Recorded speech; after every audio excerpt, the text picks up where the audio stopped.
നമസ്കാരം. ന്യൂസ് കേരള പ്രധാന വാർത്തകളുമായി CK നാസർ കാഞ്ഞങ്ങാട്. ഗാസയിൽ വെടിനിർത്തൽ കരാർ നിലവിൽ വന്നു. ആദ്യം മോചിപ്പിച്ച 3 ബന്ദികളുടെ പട്ടിക ഹമാസ് കൈമാറിയതോടെയാണ് ഇസ്രായേൽ വെടിനിർത്തലിന് തയ്യാറായത്. 2023 ഒക്ടോബർ 7 ഇസ്രായേലിനെതിരെ ഹമാസ് സായുധ സംഘത്തിൻ്റെ ആക്രമണം തുടങ്ങിയത്.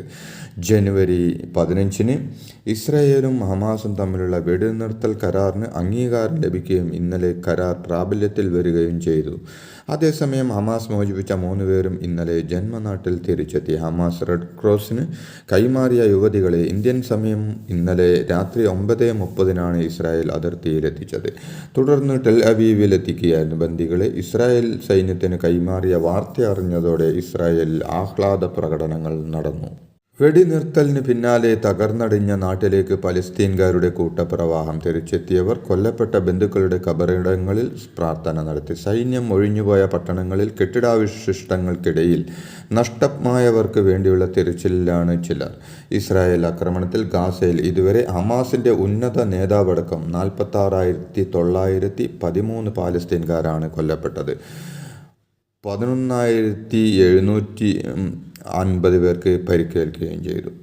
23 ലക്ഷത്തോളം വരുന്ന ജനങ്ങൾ ഭവനരഹിതരാകുകയും ചെയ്തു. അതേസമയം ഗാസയിലെ യുദ്ധത്തിൽ 400 സൈനികർ കൊല്ലപ്പെട്ടെന്നാണ് ഇസ്രായേൽ കണക്ക്.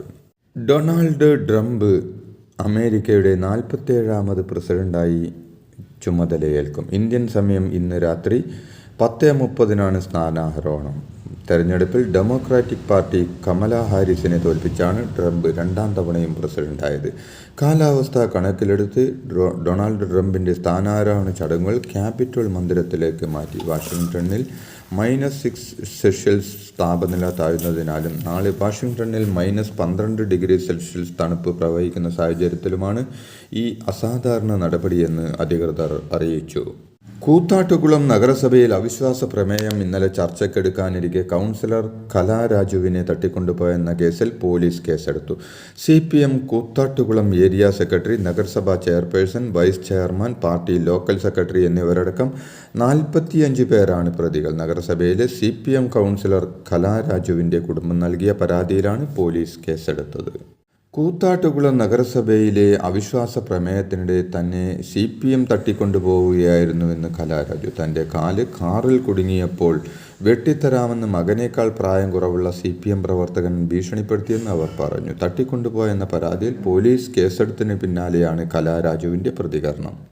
വാഴ്ത്തുപാട്ട് വിവാദത്തിൽ മുഖ്യമന്ത്രിക്കെതിരെ രൂക്ഷ വിമർശനവുമായി K. സുധാകരൻ രംഗത്ത്. പുകഴ്ത്തും പാട്ട് കേട്ട് കയ്യും വീശി ആ വഷളം നടന്നില്ലേ